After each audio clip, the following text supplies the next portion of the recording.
My mom moved my elder sister into my house because she fought with her husband. She flirted with my husband and I kicked them out. I, 28F, have been married to my husband Andrew, 30M, for 2 years now. We met at a mutual friend's birthday party 4 years ago. Andrew caught my eye immediately with his easy smile and quick wit. We spent most of the evening talking and laughing, and by the end of the night, we had exchanged numbers. Our first date was a week later, and things just clicked from there. After dating for a year, Andrew proposed during a weekend getaway to the beach. It was simple and romantic, just the two of us watching the sunset. We got married 6 months later in a small ceremony with close friends and family. Since then, we've been living in my house, which I bought a year before meeting Andrew. The first 2 years of our marriage were mostly good. Like any couple, we had our share of disagreements and adjustments, but overall, we were happy. We both work full-time jobs, so we tried to make the most of our evenings and weekends together. We enjoyed cooking meals, binge-watching TV shows, and going on short trips when we could manage it. My family consists of my dad, 58M, mom, 55F, and elder sister Abigail, 32F. Abigail has always been the golden child in our family. She's been married to her husband, Phil, 35M, for 5 years and lives with him in his house. From what I've gathered over the years, their relationship isn't great. They argue frequently, and Abigail often complains about Phil to our parents. Last month, I was surprised when my mom and Abigail showed up at my doorstep unannounced. They rarely visit me, so I knew something was up. Mom told me that Abigail had a big fight with Phil and left him. They both started complaining about Phil, saying he was controlling and manipulative. Mom even mentioned that they were considering taking legal action against him. Then came the bombshell. Mom said, "Abigail needs a place to stay until we sort things out. Can she stay with you?" I was taken aback. My house isn't very big, and I value my privacy. Plus, Abigail and I have never been particularly close. Growing up, she was always the center of attention, and I often felt overshadowed. We've maintained a friendly relationship as adults, but we're not the type to confide in each other or spend time together voluntarily. I told my mom that I'd need to discuss this with Andrew first. Mom looked disappointed, but I stood my ground. I explained that it's a decision that affects both Andrew and me, and we need to make it together. Mom tried to guilt-trip me, saying family should always come first, but I didn't budge. After they left, I felt confused. On one hand, I felt bad for Abigail if she was truly in a difficult situation. On the other hand, I couldn't shake the feeling that there was more to the story than what they were telling me. Abigail has a history of exaggerating situations to get her way, and I was cautious of getting involved in her drama. I also couldn't help but feel annoyed that this was the first time in months that my mom had visited me, and it was only because she wanted something. It brought up old feelings of being the less important daughter. When Andrew came home that evening, I told him about the situation. He was surprised but said we should help if Abigail really needed it. We agreed to think it over for a day or two before making a decision. Now, I'm torn. Part of me wants to help my sister, but another part of me is reluctant to disrupt our lives and potentially get dragged into family drama. I'm also worried about how this might affect my relationship with Andrew, as we've never had a long-term guest in our home before. Am I wrong for not immediately agreeing to let my sister stay with us? Should I prioritize family over my own comfort and privacy? Or am I right to be cautious and consider all aspects before making a decision? Update 1. It's been a week since my last post. After much discussion, Andrew and I agreed to let Abigail stay with us temporarily. We set some ground rules about respecting our space and privacy, and I called my mom to let her know our decision. Mom was relieved and grateful, and Abigail moved in the next day. At first, things seemed okay. Abigail was quiet and kept to herself mostly. She spent a lot of time in the guest room, saying she was looking for jobs online and researching divorce lawyers. I tried to be supportive while also maintaining some distance. But as days passed, I started noticing some changes. Andrew, who usually works late and goes to the gym after work, started coming home earlier. He'd skip his workouts, saying he was tired or had a headache. At first, I didn't think much of it, but then I realized it was happening more frequently. I also caught Abigail flirting with Andrew a few times when she thought I wasn't around. She'd laugh a bit too hard at his jokes, touch his arm while talking, or find excuses to be in the same room as him. I tried to brush it off, thinking maybe I was being paranoid or reading too much into innocent interactions. But my suspicions grew stronger as Andrew's behavior towards me changed. He became more distant, often lost in thought. When I tried to talk to him about it, he'd brush it off, saying he was just stressed about work. But I couldn't shake the feeling that something wasn't right. I started paying closer attention to their interactions. I noticed how Andrew's eyes would linger on Abigail when she walked by, how he'd act when she entered the room.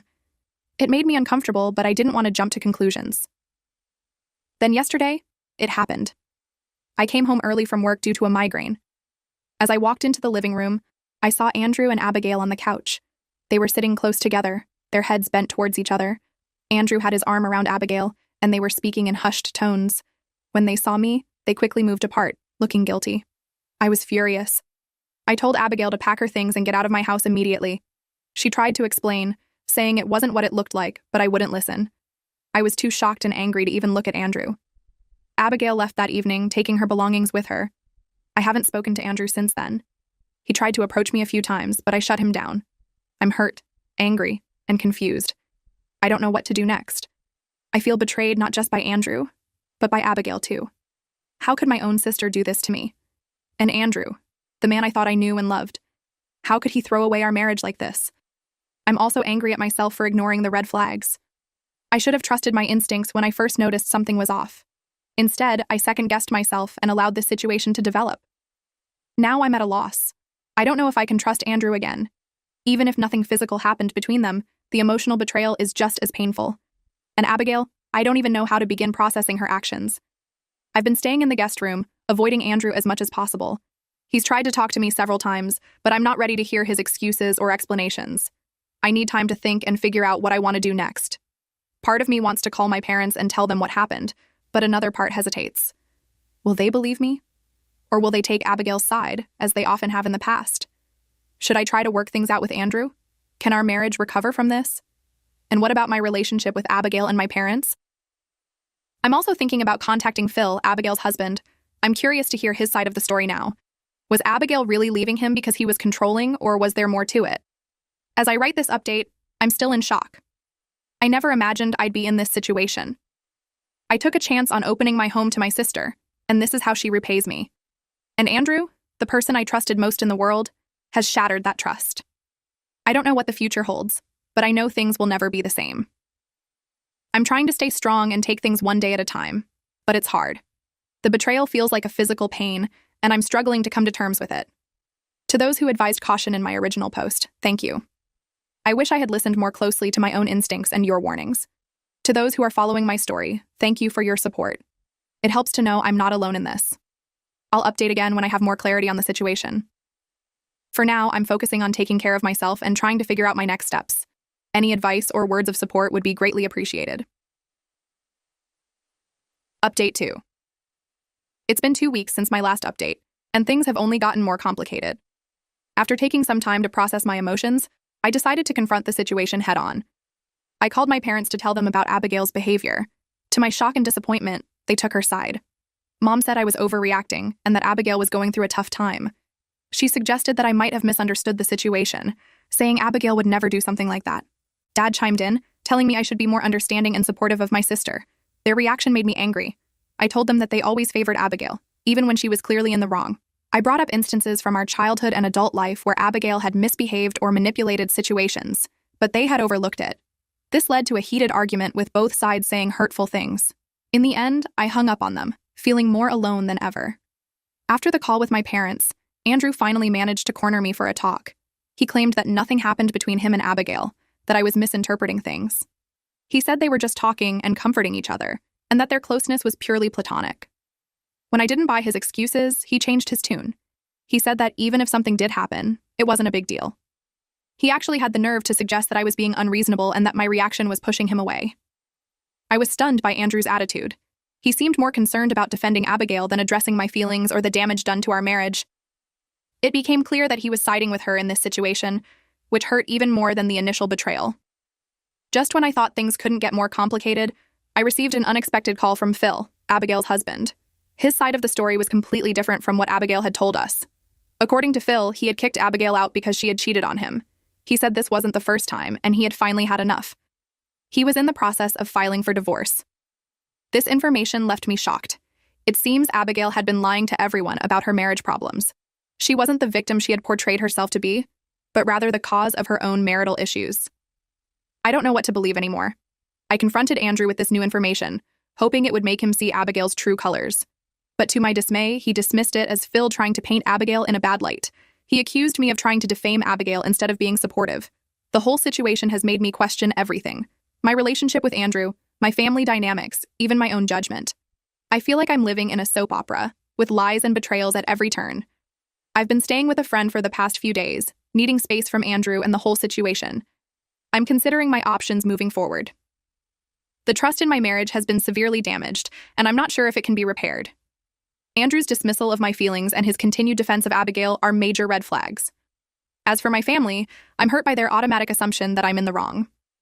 Years of favoritism towards Abigail have come to a head, and I'm not sure I want to maintain a close relationship with them if they can't see how their actions have affected me.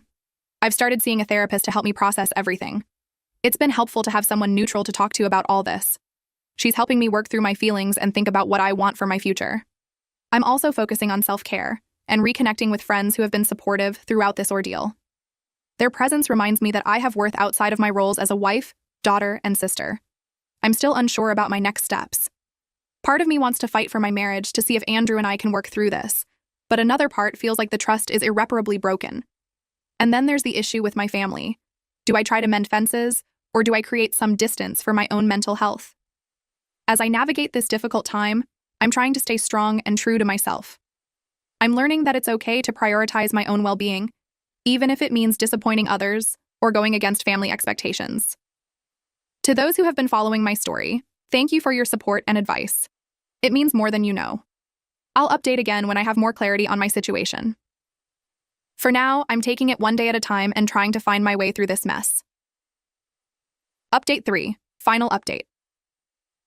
It's been a month since my last update, and I've finally reached some resolutions, though they're not what I had hoped for when this all began. After much soul-searching and several sessions with my therapist, I made the difficult decision to file for divorce. The trust between Andrew and me was irreparably broken, and his continued defense of Abigail and dismissal of my feelings made it clear that we were no longer on the same team. When I told Andrew about my decision, he initially tried to talk me out of it. He promised to go to couples counseling and to cut off all contact with Abigail, but it was too little, too late.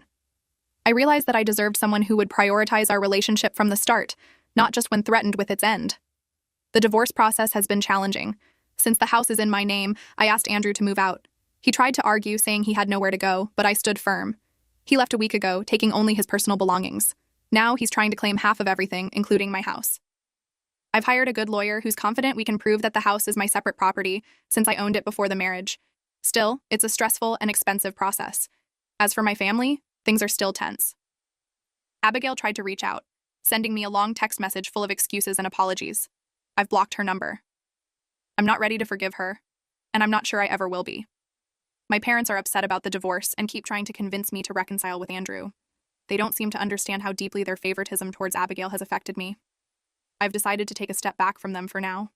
I told them I need space to heal and figure out my life. They weren't happy about it, but I need to prioritize my mental health right now. I've been in touch with Phil, Abigail's soon-to-be ex-husband. We've found some comfort in supporting each other through our respective divorce processes. It's nice to have someone who understands exactly what I'm going through. He's been a surprising source of strength during this difficult time. As for Andrew and Abigail, I heard through mutual friends that they're now openly dating. It hurts, but I'm trying to focus on the fact that I'm better off without either of them in my life. Their actions have shown their true characters, and I deserve better than that. This whole experience has taught me a lot about myself. I've discovered strength I didn't know I had. I've learned the importance of self-respect and standing up for myself, even when it's difficult.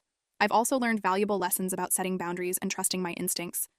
I'm focusing on rebuilding my life as a single woman. It's scary, but also freeing in a way. I've reconnected with old friends and even made some new ones through a support group for people going through divorce. Their support has been invaluable. I'm also throwing myself into my career. I've taken on some new projects at work that are challenging but exciting. It feels good to pour my energy into something positive and productive. My boss has been understanding about my situation, which has been a relief. As for dating, that's not on my radar right now. I need time to heal and learn to trust again, but I'm not ruling it out for the future. For now, I'm focusing on getting to know myself again and figuring out what I want from life. The hardest part of this whole ordeal has been dealing with the feelings of betrayal and disappointment. Not just from Andrew and Abigail, but from my parents too. Their continued support of Abigail despite her actions has made me reevaluate my relationship with them. I'm working on setting healthier boundaries and not letting their opinions dictate my choices. Looking back, I can see the red flags I missed. Andrew and I rushed into marriage without really knowing each other well. We never had serious discussions about our values, goals, or expectations for our relationship. I also realize now that I should have set better boundaries with my family, especially regarding Abigail. This whole experience has been a harsh lesson, but I'm trying to focus on the future. I'm working on rebuilding my life as a single woman. It's scary, but also freeing in a way. I'm not sure what the future holds, but I'm cautiously optimistic. For the first time in a long time, I feel like I'm in control of my life. It's not easy, and there are still days when I feel overwhelmed by everything that's happened. But I'm taking it one day at a time. To anyone who's been following my story, thank you for your support. Your comments and messages have been a source of strength during this difficult time. If there's one piece of advice I can offer from this experience, it's this. Trust your instincts, set clear boundaries, and don't be afraid to stand up for yourself. Here's to new beginnings and better days ahead.